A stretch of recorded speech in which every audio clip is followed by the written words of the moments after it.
Kami memohon kepada kita semua untuk sama-sama terus ya bergerak memberikan sosialisasi kepada masyarakat bahwa COVID-19 ini bisa disembuhkan. Apalagi kalau misalnya sesegera mungkin ketika kita mendapatkan COVID, segera mungkin untuk kita laporkan ke puskesmas terdekat atau bahkan ke rumah sakit sehingga pelaksanaan pengobatan itu dapat segera kita lakukan. Baik Bapak Ibu yang hormati, selanjutnya mari kita sama-sama mendengarkan dari Dinas Kesehatan tentang kegiatan selama 2 minggu sampai kita bisa belum turun pada level 3 atau 2. Disilakan.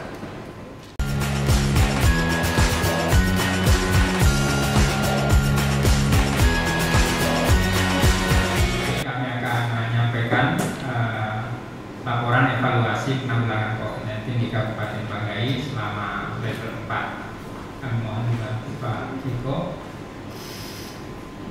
Jadi di slide ini kami sampaikan sedikit evaluasi di tingkat nasional. Sebagaimana kita tahu bahwa pada hari Sabtu yang lalu kami dan asisten 3 diminta oleh Pak Bupati untuk mengikuti rakor dan evaluasi tingkat nasional. Pada slide yang pertama ini kita lihat bersama bahwa yang jadi penilaian utama dari penetapan level ini yang pertama adalah mobilitas penduduk. Kabupaten Banggai itu masih masuk pada abu. Ini slide. Ya, dengan penurunan mobilitas itu 6%. Dan ini masih di bawah standar nasional yaitu 20%. Slide. Pada slide berikutnya ya kita lihat di sini. Ini secara nasional dipetakan dan jelas sekali warna Kabupaten Banggai di sini abu-abu. Lalu ada penegasan dari Ketua Komite Nasional Penanggulangan COVID bahwa daerah-daerah yang warna hitam, abu-abu dan merah tua ini penurunan mobilitas kurang dari 15% dan ini perlu mendapat perhatian dari pemerintah daerah. Kemudian yang ketiga, evaluasi per wilayah provinsi. Kita di Sulawesi Tengah termasuk masih rendah penurunan mobilitasnya. Kemudian yang kedua adalah angka kematian atau CFR-nya masih tinggi, kemudian testing dan positivity rate, jadi jumlah yang ditesting juga masih kurang dari target, sementara positive rate-nya tinggi. Kemudian yang berikut adalah ward atau penggunaan tempat tidur di rumah sakit dan konversi tempat tidur COVID. Jadi Gorontalo dan Sulteng hampir mencapai 60%. Kemudian yang terakhir adalah vaksinasi. Jadi kecuali Sulut, maka wilayah yang ada di Sulawesi ini masih kurang dari 20%. Selain ya evaluasi untuk tingkat kabupaten, kita lihat di sini bahwa Kabupaten Banggai saat ini masih termasuk zona merah. Dan slide berikutnya kita bisa lihat bahwa jumlah kasus sampai dengan saat ini adalah 6.428, di mana yang meninggal 263 kasus, kemudian yang sembuh 4.920 kasus. Di peta ini kita melihat bahwa sudah mulai ada pergeseran atau perubahan warna. Ada 3 kecamatan yang mulai berubah warnanya, yaitu untuk Mantok ini sudah mulai kuning, kemudian untuk Balantak Utara dan Nanglo sudah mulai orange.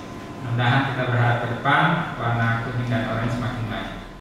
Dari kasus tadi, angka kesembuhan mulai naik dari kemarin 66, saat ini sudah 76,5. Hari ini juga kita mencatat kesembuhan dalam jumlah yang banyak.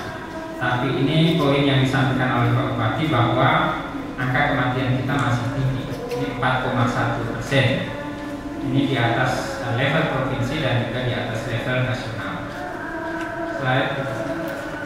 Nah, kita lihat grafik kasus harian mulai dari tanggal 1 Juli.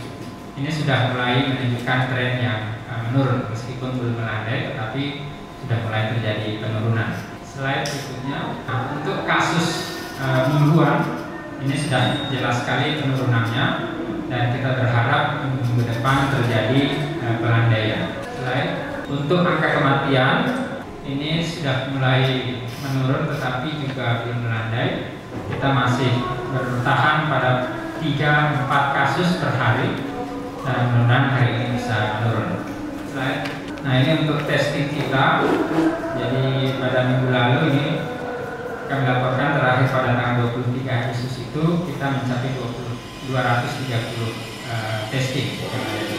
Kita relatif stabil selama 1 minggu ini, walaupun ini masih jauh dari target yang dicanangkan oleh pemerintah pusat. Slide berikutnya ya, terkait dengan BOR rumah sakit. Jadi Pak Bupati, Pak Kapolres, dan Bapak Ibu sekalian, kami sudah konfirmasi tadi ke provinsi bahwa yang dihitung atau dilakukan sebagai BOR itu adalah yang rumah sakit saja. Jadi hari ini BOR rumah sakit adalah 87,34%. Kemudian untuk tempat tidur di rumah sakit darurat itu 80,76%. Lalu untuk tempat isolasi terpusat di 3 tempat ini itu 30,5%. Slide berikutnya terakhir. Ya, slide terakhir ini adalah cakupan vaksinasi. Sampai dengan saat ini vaksinasi untuk dosis pertama di Kabupaten Banggai sudah mencapai 30.238 orang atau sekitar 11%. Kemudian untuk vaksinasi dosis kedua 18.468 atau 7%. Ini beberapa rekomendasi yang perlu kami sampaikan. Yang pertama adalah pembatasan mobilitas penduduk, pembatasan kegiatan dan kerumunan. Kemudian yang kedua, peningkatan capaian testing atau pemeriksaan. Kemudian yang ketiga, maksimalkan tempat isolasi terpusat. Kemudian keempat, perbaikan pelayanan pasien COVID. Perlu kami sampaikan bahwa hari ini kami dengan Puskesmas melakukan pertemuan untuk perbaikan pelayanan pasien COVID di hulu atau di perifer. Kemudian yang terakhir adalah percepatan vaksinasi. Pak Bupati, demikian yang bisa kami sampaikan. Terima kasih. Assalamualaikum warahmatullahi wabarakatuh. Baik, terima kasih Pak Dr. Anang. Itulah gambaran yang sudah disampaikan oleh Pak